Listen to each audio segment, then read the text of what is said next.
Tonight, we get the receipts, champion resumes, knockout math, the stuff neither side ever actually pulls up mid-argument, and fair warning, this isn't going to settle it, it's going to make it worse. Quick ground rules, because if we don't set the parameters right now, the comment section is going to move the goalposts. We're talking about absolute peaks.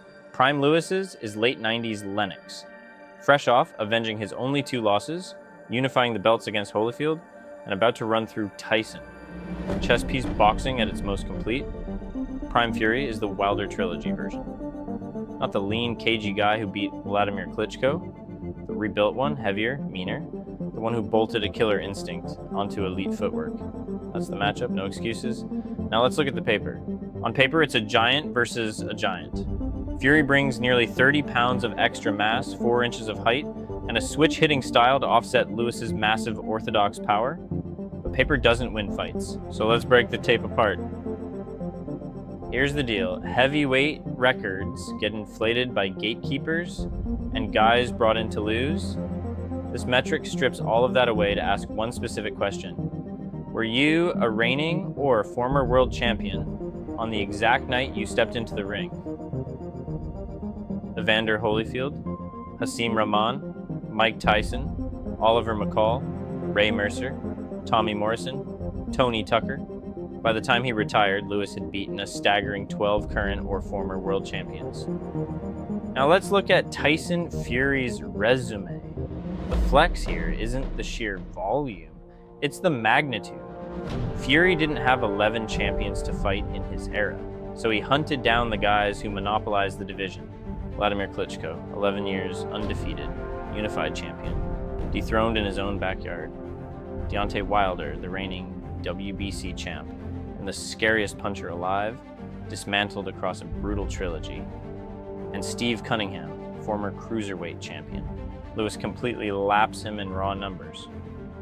But let's look at the crown jewels of those resumes, because this is where it gets incredibly uncomfortable for both fan bases.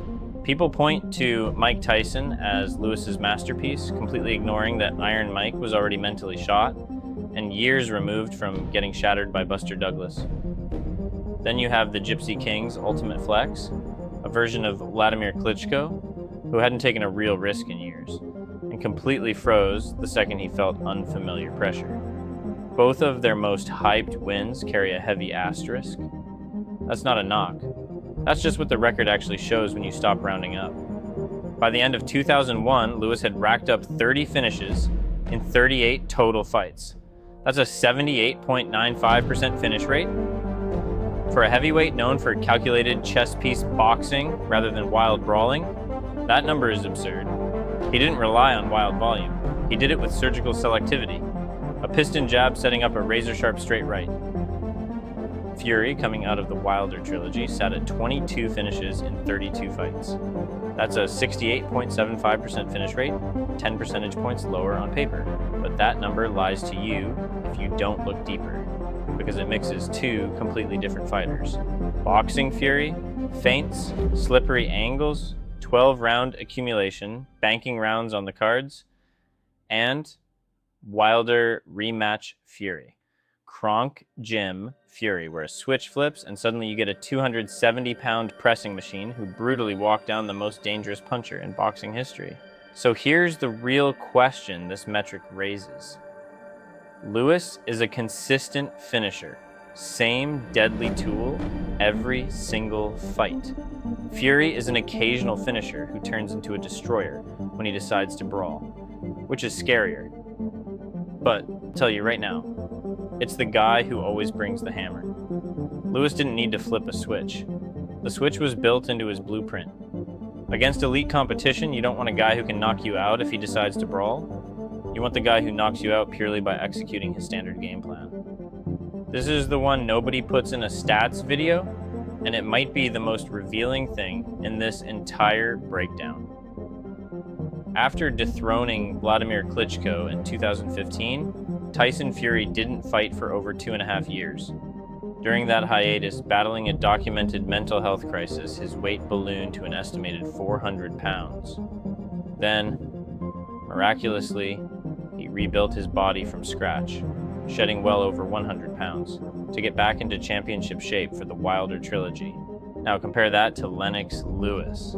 Across his entire prime, his fight weight was basically set in stone. Whether he was weighing 245 pounds for the first Holyfield unification fight, or coming in at 242 pounds for the immediate rematch, that was the result of a notoriously strict camp culture under Emmanuel Stewart and a relentless conditioning team. So, which is it? Is Fury's wild swing proof of a guy who can't be trusted to consistently show up? Or is it proof of a guy who fell further than almost anyone in heavyweight history and still climbed back to the top? Fury is arguably the most technically gifted, dirty boxer heavyweight boxing has seen in a generation. Full bodyweight leans, forearm across the chest holds, using the referee's blindside to reset space in his favor. It's not accidental. It's a weapon. Lewis used the clinch too, especially against shorter, high-pressure fighters like Tyson and David Tua. But he had a different luxury. An 84-inch reach meant he could smother or completely disengage and reset from the outside. He didn't need the dark arts as often because his jab did that job for free. So in a fight between two elite dark arts practitioners, who wins the inside fight? Here's the truth. Fury's inside grappling is suffocating, but he never gets the chance to use it here. Lewis's 84-inch reach and punishing footwork mean the inside fight gets canceled before it even starts. Fury wants to lean, but Lewis makes him eat a piston jab every single time he steps forward to try it. Early rounds, Fury's length and awkward movement win him a look. He's sliding angles, feinting, and doing everything he can to stop Lewis from planting his feet. But Lewis is patient in a way few heavyweights ever were. He doesn't get frustrated by the movement. He cuts the ring into thirds, establishes the center, and starts timing that legendary jab. And mid-fight is where the reality check hits. Fury has been dropped by significantly lighter punchers. Steve Cunningham put him on his back in the second round. Deontay Wilder dropped him multiple times, and Wilder is a wild looping puncher. Lennox Lewis throws straight, heavy, technically flawless rights. If Lewis lands the straight right the exact same way he landed it on Hasim Rahman in the fourth round of their rematch, this fight ends. Fury's chin is legendary, but nobody gets up from a clean Lewis right cross. So here is the definitive answer. Prime Lennox Lewis beats Prime Tyson Fury, and he does it inside 10 rounds. Who do you think takes this fight? Drop your prediction and your reasoning in the comments below. I'll be pinning the best breakdown. This is Fistorian. Subscribe for more, and I'll see you in the next one.